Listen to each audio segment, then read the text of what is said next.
This week, when Kate Middleton shared her diagnosis of cancer, this was an absolute bombshell.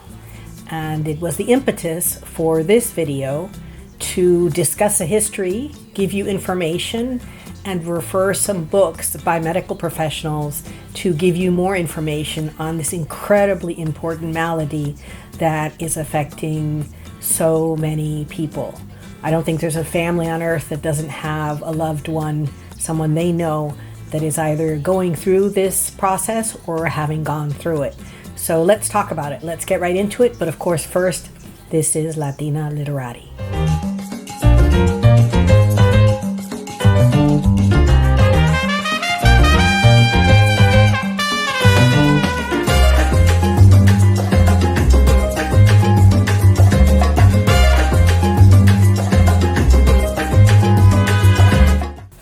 It was Hippocrates, about 2,000 years ago, who used the Greek word kansinos, the word for crayfish or crab, for cancer. Why? Because when you dissect or when you cut it, there are tentacles and it looks like a crayfish or a crab. And so that's why he first employed the word for crab or crayfish in Greek, kansinos, that was translated into English as cancer, for the word. It was Galen, also several hundred years ago, 2nd century doctor, who used the Greek word for swelling, onkos, from which we get the word oncology. And so it's important to really understand the terminology, the difference, and also where they come from. So these are very ancient concepts. The first actual written description of a cancer treatment is for breast cancer, and it's about 4,000 years old in the papyri of Egypt. And the treatment then was cauterization. So that's incredibly vivid to imagine that that's how it was treated thousands and thousands of years ago. The interesting thing, of course, is that the incidence of cancer has risen in direct correlation to modern life and our distancing from the life that our ancestors had.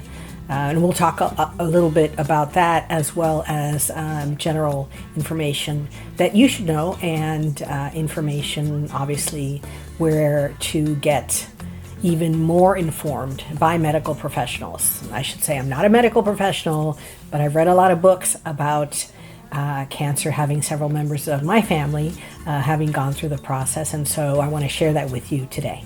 We know there are lots of factors that lead to this affliction.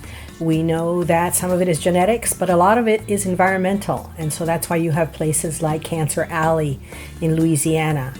There are pollutants in the air. There are toxins in the food we eat, in the chemicals that are used to clean our homes, in the personal hygiene products like deodorant and hair dyes that truly do just seep in. In fact, the average North American woman will ingest through her skin transdermally about 40 pounds of toxins every year. And by 2030, cancer will overtake heart disease as the number one killer in the United States, in North America. And so it's important to understand how we got here, where we need to go, and how can you help protect yourself from this malady. So what do we know? Really basic, again, very simply from a layperson's perspective. All of us have cells in our body that shouldn't be there. And our immune system takes them apart and then gets rid of them. So what happens? When we get older, our systems don't necessarily work as well, and we are poisoning ourselves through all the pollution around us that we're ingesting. And most importantly, perhaps, some medical professionals would say that a healthy lifestyle, especially a healthy diet, keeps our immune system on its peak performance and allows us to protect ourselves from these cells multiplying. In fact, there have been studies that have been done that a plant-based diet, even for 2 weeks, it's incremental by I don't know how many times, several times, that the immune system is able to fight so much better and so much more these cells as they start to multiply in your body. Now, this is not to say that if you go plant-based, you can't get cancer. That is not what I'm saying at all. What I'm saying is our immune system needs our help.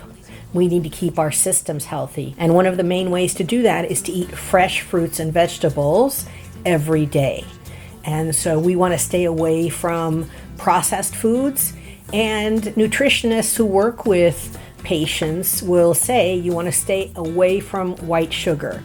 Cancer actually feeds on sugar, and so sugar, dairy, and processed meats, even red meats, are things that you want to stay away from because this doesn't help your immune system. And again, there's a direct correlation between where our grandparents lived. Most of our grandparents or great-grandparents lived close to the land. They have grown their own food. And through the Industrial Revolution, as we get farther and farther away from where these plants are grown, all of a sudden convenience is the most important thing. And so you have all of these processed foods with very little nutritional value that we're ingesting. And the most troubling thing of all is that the latest studies show that there is no what they call a blood-brain barrier in utero. So as we're having children, there's a direct correlation between what we're ingesting and how they will develop in life. Because at first, everything that we ingest through our skin, through what we're eating and everything goes directly to the formation of the children. So for yourself, for your families, it's really important to take a look at what it is we are eating, what it is we are doing, and how to have that healthy lifestyle that will allow our systems to protect ourselves. When Kate Middleton used the term abdominal, that's actually a bit of a lay term. And here is a picture of our beautiful insides. And so from the colon to the pancreas to the intestine to the rectum, that whole area is actually called the colorectal area. And again, I'm not a medical professional, but here it is, drawn by medical professionals.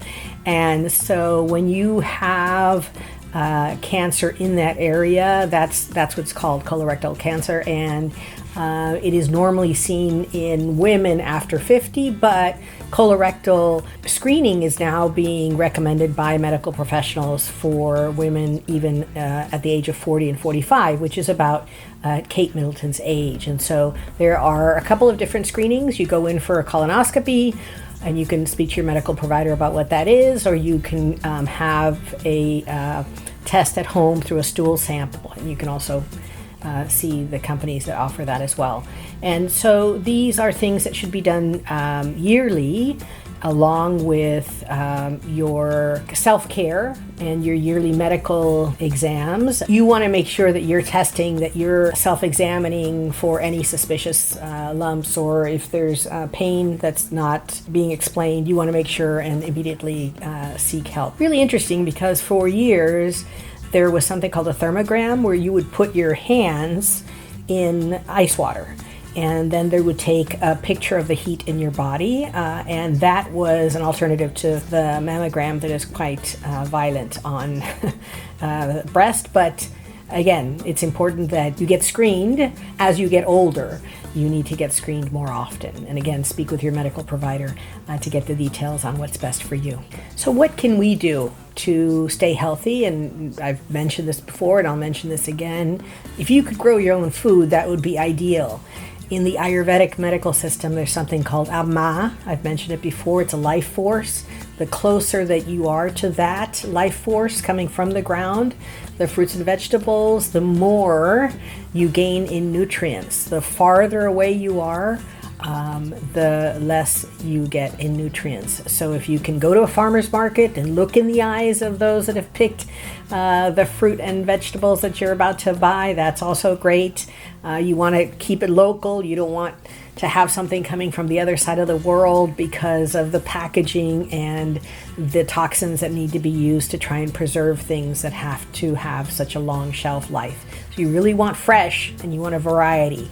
And again, doctors recommend the healthiest lifestyle is eating healthy, eating locally, moving, any kind of exercise you like, whether it's just walking or any exercise you choose, having social interactions, so having positive social interactions at home, at work, and outside and other places is so good for your health. If you are belly laughing every day, believe me, that is so good for you. So find a joke, laugh, get together with friends that make you laugh, because it's really, really good for your health.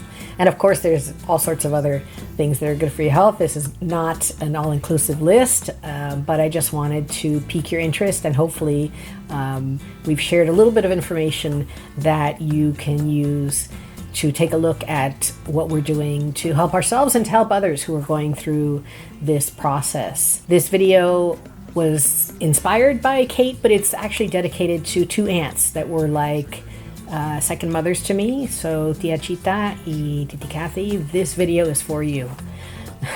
And now on to my favorite part of the video, the book recommendations.